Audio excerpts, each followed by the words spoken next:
The year was 1940. The world was teetering on the edge of chaos. Nazi Germany had conquered most of Europe. Britain stood alone, battered but unbroken. Across the Atlantic, the United States remained officially neutral, caught between isolationism and the looming threat of global war. President Franklin Delano Roosevelt, or FDR as the nation called him, faced an impossible choice. America was still healing from the Great Depression. The scars were deep, and the public wary of foreign entanglements.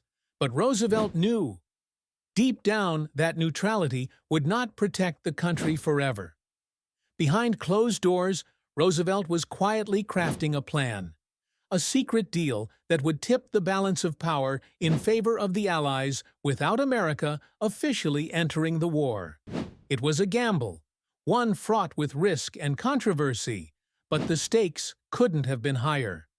America's future, and perhaps the future of freedom itself, hinged on this shadowy agreement.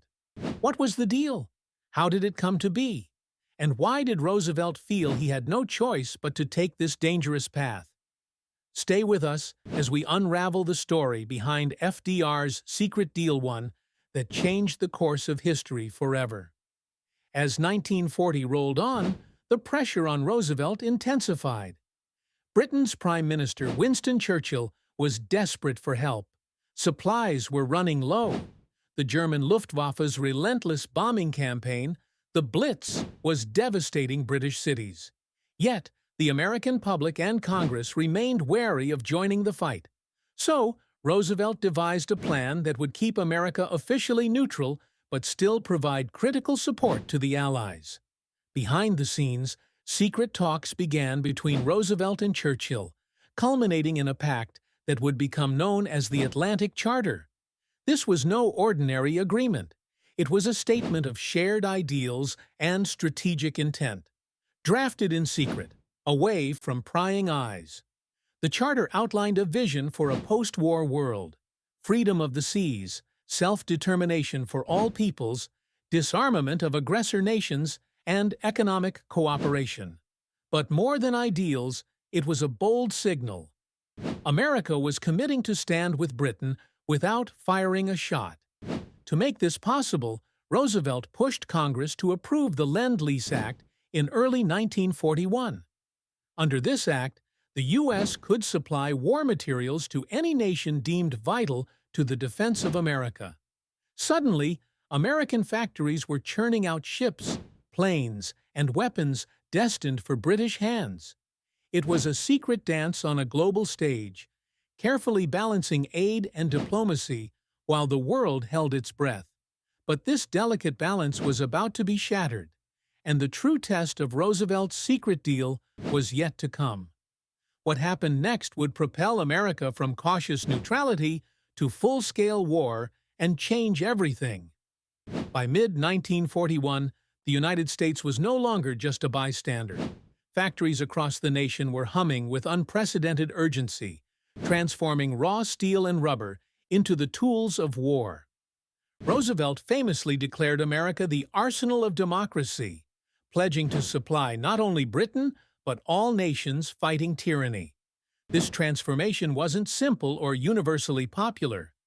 Isolationist voices in Congress and among the public warned against dragging America into a distant war. Yet, Roosevelt skillfully navigated political currents, leveraging public speeches, diplomatic pressure, and covert operations to maintain momentum. Behind closed doors, Roosevelt and his advisors plotted the expansion of Lend-Lease, ensuring that vital supplies reached the front lines swiftly. Convoys braved German U-boats stalking the Atlantic, risking lives to keep the flow of weapons alive. Meanwhile, Roosevelt's secret deal with Churchill deepened. Intelligence sharing, joint military planning, and secret naval patrols blurred the lines of neutrality. The U.S. Navy began escorting convoys, engaging in skirmishes with German submarines, actions that edged the nation closer to war. This covert support laid the groundwork for a powerful alliance, but also stoked the fires of conflict at home. Many Americans remained hesitant, wary of the sacrifices ahead. Then, on December 7, 1941, the unthinkable happened: the Japanese attack on Pearl Harbor. In an instant, Roosevelt's secret deal transformed from shadowy aid to a call to arms.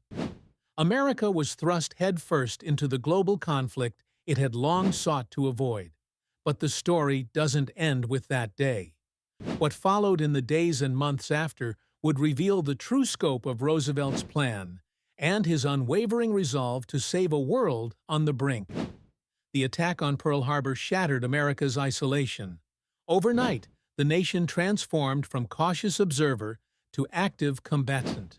Roosevelt, who had long prepared the country behind the scenes, now had the mandate to lead America into war.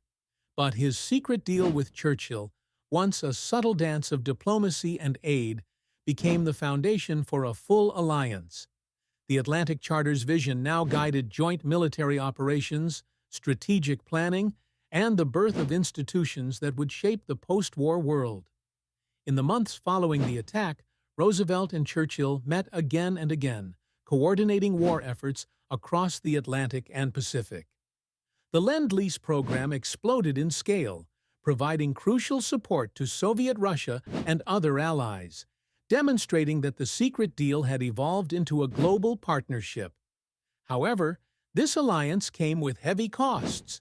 Families sacrificed, soldiers marched into brutal battles, and the American economy shifted to a war footing that would forever change its industrial landscape. Roosevelt's gamble, his secret deal, had saved America from the brink of isolation and ensured it stood at the forefront of the fight for freedom. But it also marked the beginning of a new era, one where America would no longer retreat behind oceans, but engage as a global superpower.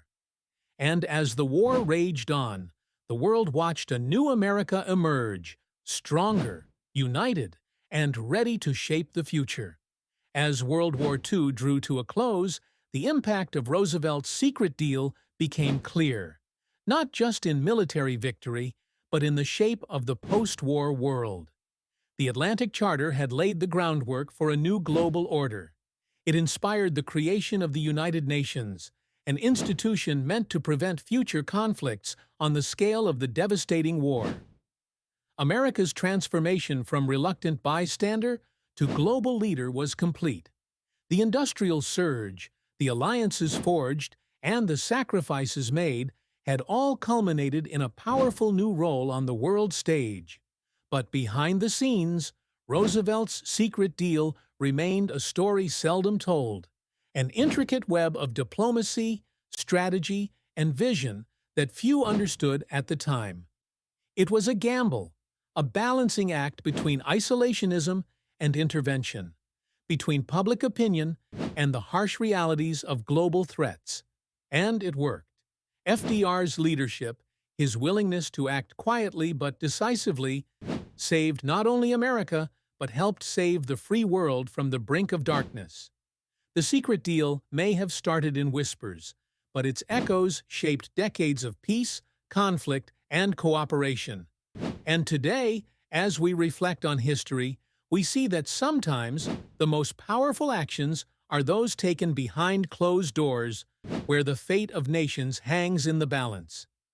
Thank you for joining this journey through history, mystery, and the stars. If you want to uncover more untold stories from history, hit subscribe and stay tuned.